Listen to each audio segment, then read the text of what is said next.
Hello बच्चों, the question says the marks obtained by 100 students of a class in an examination are given below. Marks and number of students are given. Now we have to draw a less than type cumulative frequency curve, ogive curve, hence find the median. So for drawing this curve we are using a key concept. यहाँ पर आपका एक key concept हो जाएगा इस curve के लिए, for this curve, for ogive curve जो आपकी होगी, इसके लिए हमारे पास एक्स एंड वाई कोऑर्डिनेट चाहिए। तो एक्स कोऑर्डिनेट जो होगा आपके पास वो होगी अपर लिमिट। तो x coordinate will be equals to, यहाँ पर आ जाएगा एक्स कोऑर्डिनेट आपका upper limit of class, upper limit of class. तो क्लास की अपर लिमिट हो जाएगी। एंड जो y कोऑर्डिनेट होगा आपके पास, that will be the cumulative frequency. y coordinate will be equals to cumulative frequency. तो यहाँ पर हम नेक्स्ट स्लाइड पे बनाएंगे इसका ये बनाएंगे। सबसे पहले टेबल ड्रॉ करते हैं। तो टेबल में हो जाएगा क्लास इंटरवल, देन आपके पास आएगी फ्रीक्वेंसी के बाद आएगा आपके पास क्यूमुलेटिव फ्रीक्वेंसी, एंड देन आपके आएंगे कोऑर्डिनेट्स। इस कोऑर्डिनेट्स की हेल्प से ही ग्राफ बनेगा। तो यहाँ पर देखो, अगर क्लास इंटरवल की हम बात करते हैं तो यहाँ पर क्लास इंटरवल देखिए 0 to 5 है।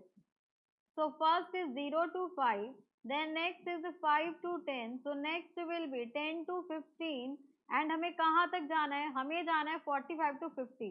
So next will be 15 to 20, then 20 to 25, then 25 to 30, then 30 to 35, then 35 to 40, then 40 to 45, यहाँ पर आ गया आपके पास 45, then next will be 45 to 50, यहाँ तक जाना था।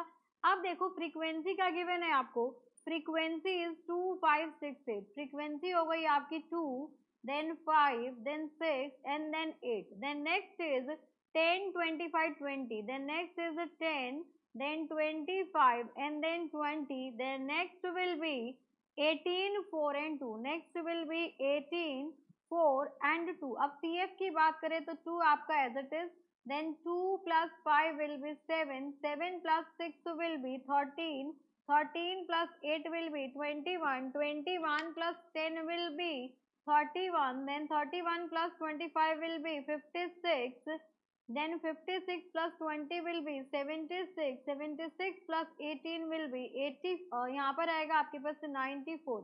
तो यहाँ आ जाएगा 76 में जब हम 18 ऐड करेंगे दैट विल बी 94, 94 में जब हम 4 ऐड करेंगे दैट विल बी 98, 98 में जब 2 ऐड करेंगे that will B 100।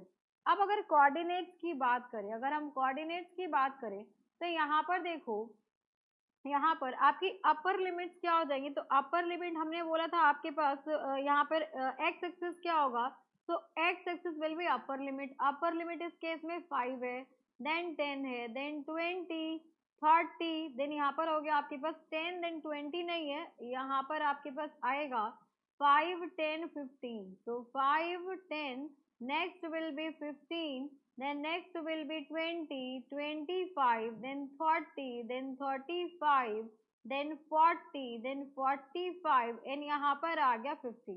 then next y coordinate की बात करें तो y कोऑर्डिनेट पे आपकी क्यूमुलेटिव फ्रीक्वेंसी आएगी। तो क्यूमुलेटिव फ्रीक्वेंसी हो गई आपकी 2, देन आ गया 7, देन 13 21, देन यहाँ पर 31 56 76 94 98, एंड यहाँ पर आ गया आपके पास 100। तो यहाँ देखो, यहाँ पे जो वैल्यू आई है that is summation f i that is equals to n is equals to 100। तो जैसे ही यहाँ पे n इक्वल्स टू 100 आया है तो n बाई 2 की वैल्यू देखें तो 100 बाई 2 दैट विल बी 50। तो कहाँ पर आएगा 50, 50 आपका यहाँ एग्जिस्ट कर रहा होगा, यानी कि यहाँ पर जो मीडियन क्लास इंटरवल हो गया आपके पास वो ये वाली वैल्यू हो गई मीडियन क्लास इंटरवल, ठीक है।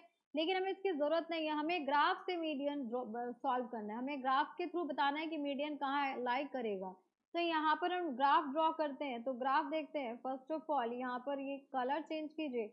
अब ग्राफ के ऊपर चलते हैं, नेक्स्ट स्लाइड में देखिए, यहाँ आ गया आपके पास वाई एक्सिस, यहाँ पर रहेगा आपका वाई एक्सिस, एंड इधर आएगा आपके पास एक्स एक्सिस। अब वैल्यूज लेते हैं, तो यहाँ पर वैल्यू हो गई आपकी एक्स एक्सिस पे 5 से स्टार्ट नहीं करते, हमें जाना है यहाँ पर 50 तक, तो यहाँ 5 से लेते हैं, then 5, then 15, 5, 10, 15, then next will be 20, then 25, then 30, then यहाँ पर आ गया 35, then 40, then आ गया आपके पास तो 45, यही आ जाएगा आपके पास। then next यहाँ पर अगर हम चेक करेंगे तो यहाँ पर देखो वैल्यूज कैसे जा रही हैं, यहाँ पर हमें 100 तक जाना है, तो यहाँ हमें 100 तक जाना है, तो वैल्यूज हम यहाँ पर 10 से स्टार्ट करते हैं, तो यहाँ पर अगर हम 10 से स्टार्ट करें तो ये हो गया आपके पास 10, then 20, then 30, then 40, then 50, then 60, then 70, then 80, 90 and highest value 100 हो गई। अब यहाँ पर हमें वैल्यूज को प्लॉट करना है, तो वैल्यूज को प्लॉट करना है। फर्स्ट देखिए कोऑर्डिनेट है 5 एंड 2, तो x 5 है एंड y कोऑर्डिनेट 2 है, तो यहाँ कहीं आ जाएगा। देन नेक्स्ट देखिए 10 एंड 7, ये रहा 10, 7 यहाँ कहीं आएगा। देन नेक्स्ट वैल्यू है यहाँ पर 15 एंड 13, ये हो गया 15, यहाँ पर कहीं आपके पास 13 आ गया। देन नेक्स्ट हो गया 20 एंड 21, ये हो गया 20 एंड 21, यहाँ कहीं होगा, यहाँ पर आ जाएगा आपके पास 20 एंड 21। देन नेक्स्ट है यहाँ पर 25 एंड 31, ये रहा 25, 31, यहाँ कहीं आएगा। देन नेक्स्ट वैल्यू है आपकी 30 एंड 56, नेक्स्ट है ये रहा 30, यहाँ पर कहीं 56। Then next will be 40 and 94, यहाँ पर 35 के साथ देखो क्या है, 35 के साथ है 76, तो ये रहा 35, 76 आपका यहाँ कहीं। देन 45 के साथ आएगा, 40 के साथ 94 आएगा, 40 के साथ आएगा 94 इधर कहीं। देन 45 के साथ आएगा 98, वो इधर कहीं। एंड यहाँ पर एक वैल्यू 50 एंड 50 के साथ है 100, दैट विल बी टॉप, तो यहाँ आ गया। अब इन पॉइंट्स को हम ज्वाइन करेंगे तो ये बन गया आपका ऑजैव ग्राफ, ये हो गया आपके पास ऑजैव ग्राफ। अब यहाँ पर देखो n/2 की वैल्यू आई थी आपकी 50, तो 50 से आपको एक पैरेलल लाइन ड्रॉ करना है, 50 से आपको यहाँ पर y कोऑर्डिनेट पे 50 वैल्यू एंड यहाँ से एक पैरेलल लाइन ड्रॉ करेंगे एंड वो आ गया आपके पास यहाँ पर।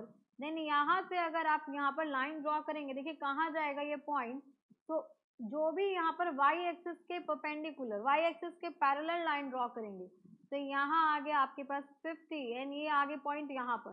देन यहाँ अगर हम लाइन ड्रॉ करेंगे तो ये वैल्यू अप्रोक्सीमेटली यहाँ कहीं जाएगी एंड यहाँ से वैल्यू आएगा आपके पास 29।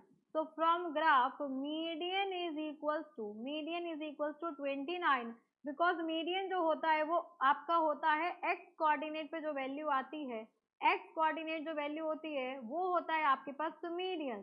सो in this case median will be equals to 29। Hope you understood it very well. Thank you so much, best of luck.